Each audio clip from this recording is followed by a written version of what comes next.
So friends, good morning. कैसे हैं आप सब? आई होप बढ़िया से होंगे और आपके घर का कामकाज भी बढ़िया से चल रहा होगा।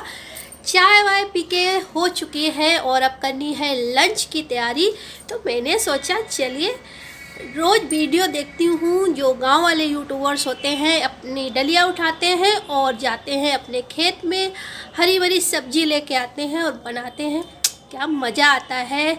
बट हम शहरों में रहने वालों के पास तो कोई खेत नहीं है, तो हम अपने खेत में कैसे जाएंगे, कैसे हम सब्जी लाएंगे। डोंट वरी, इसीलिए मैंने अपनी छत पे गार्डन बना रखा है। खेत नहीं है तो क्या हुआ, छत पे उगा सकते हैं और मैंने लगाई भी है। तो मेरी जो वेजिटेबल है, लीफी वेजिटेबल, वो सारी अब तैयार हो गई हार्वेस्टिंग के लिए। तो चलिए सुबह सुबह अपनी डलिया ले लेते हैं और चलते हैं छत पे, हरी भरी सब्जियों की हार्वेस्टिंग करेंगे। जो लीफी वेजिटेबल है उनकी हार्वेस्टिंग करके लाएंगे, फिर किचन में आके उनको बनाएंगे। हम भी दिखाएंगे कि नहीं है हमारे पास खेत तो क्या हुआ, हम गमले में अपनी सब्जी उगा सकते हैं और फुल इंजॉय कर सकते हैं गाँव की लाइफ को। हरी सब्जी बनाएंगे, मतलब साग जिसको बोलते हैं। तो लीफी वेजिटेबल जैसे कि सरसों और पालक, मूली के पत्ते तैयार हो गए और साथ में है चौलाई। तो सबको तोड़ के लाएंगे और फिर सबको मिला के बनाएंगे साग, और साथ में बनाएंगे बाजरे की गर्मा गर्म रोटी और लहसुन की चटनी। तो पूरे वीडियो में बने रहिएगा वरना मिस हो जाएगा। देखिए भी और अपने घर में बनाइए भी। और अभी तक अगर गार्डन में लगाना शुरू नहीं किया ना, तो लगाना शुरू भी कर दीजिए, क्योंकि हमको तो इसी शहर में रहना है और शहर में रहकर हम गांव की लाइफ को एंजॉय भी करना चाहते हैं। तो चलिए उठाती हूँ अपनी डलिया, फटाफट से चलती हूँ छत पे और हार्वेस्टिंग करना शुरू करती हूँ। तो आ गए हैं हम अपने खेत में, अरे मतलब गार्डन में। तो यहाँ पर देखिए सब्जियाँ लग रही हैं, सेम लगी है, बैगन लगे हुए हैं और ढेरों ढेरों मैरीगोल्ड लगे हुए हैं। तो पहले फ्लावर देख लीजिए, इसके बाद में हार्वेस्टिंग शुरू करेंगे।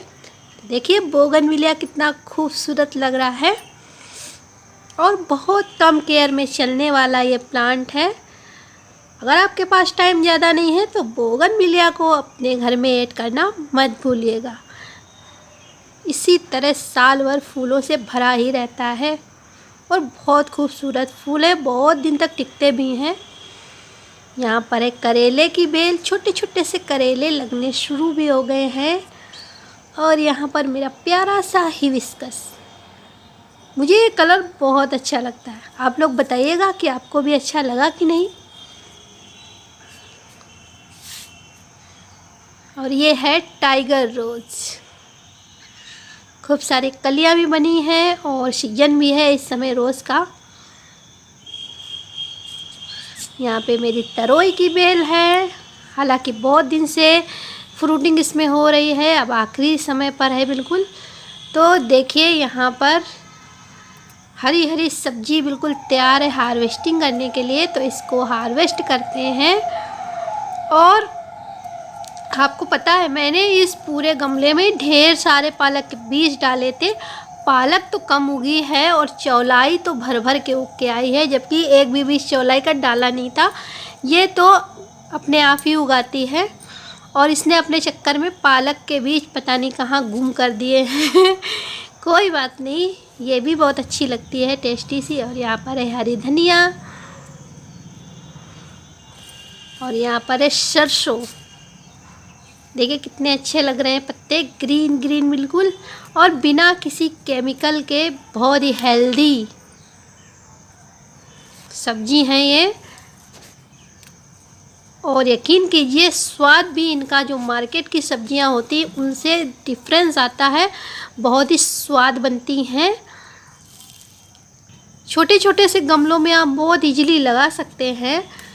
इनको लगाने के लिए बहुत ज़्यादा गहरे पॉट की हमें ज़रूरत नहीं होती है। 5 से 6 इंच का भी अगर गहरा पॉट आपके पास है तो ज़रूर लगा दीजिए, बहुत ईजिली ग्रो हो जाते हैं। अगर आपके पास कुछ नहीं है तो माटी और डीकम्पोस्ट जो गोबर खाद होती है, पुरानी गोबर खाद, उसमें मिला के लगाइए। लीफी वेजिटेबल बहुत अच्छे से होती हैं, क्योंकि लीफी वेजिटेबल को नाइट्रोजन की ज़रूरत होती है और गोबर खाद में भर भर के नाइट्रोजन होता है, तो किसी तीसरी चीज़ की ज़रूरत भी नहीं पड़ेगी आपको। इसी तरह से गोबर खाद और मिट्टी के मिश्रण में लगा दीजिए और बहुत बेहतरीन तरीके से आपको हार्वेस्टिंग मिलेगी। हफ्ते में 2 बार तो आप अच्छे से हार्वेस्ट कर पाएंगे। और किचन से ही लेकर आप डाल सकते हैं कुछ चीज़ें, जैसे मेथी है और ये सरसों है, धनिया है, इसके साथ आप सौंफ भी लगा सकते हैं। तो ये चीज़ें आपको बाहर लेने भी नहीं जाना है, आपके किचन में ऑलरेडी होती ही होती हैं। ये मूली ही है, हालांकि बहुत अच्छे से ग्रो तो नहीं हुई है, लेकिन जो पत्ते तोड़ने लायक है वो मैं हार्वेस्ट कर लेती हूँ।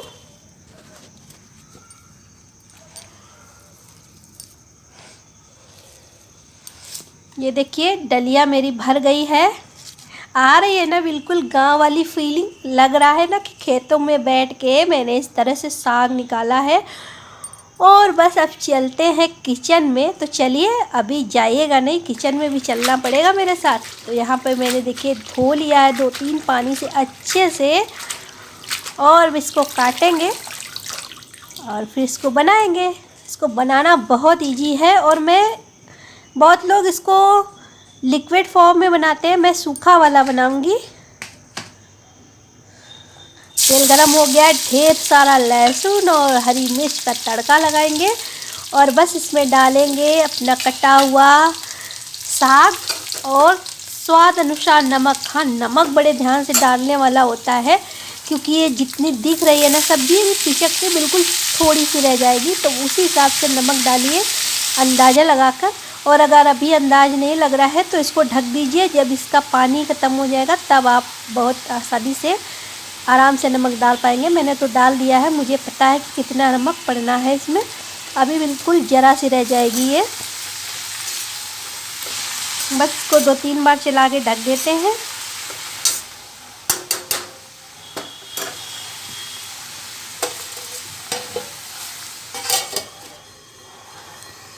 ये देखिए बन गई सब्जी हमारी। अब बना लेते हैं फटाफट से बाजरे की रोटी। और आप में से किसको किसको बाजरे की रोटी पसंद है, मुझे कमेंट बॉक्स में कमेंट करके ज़रूर बताइएगा। मुझे बहुत पसंद है।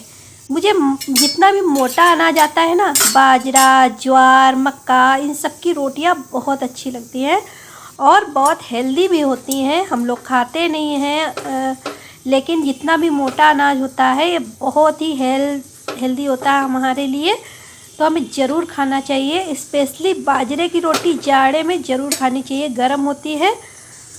तो ये देखिए मैंने करारी करारी रोटियां सेक ली है।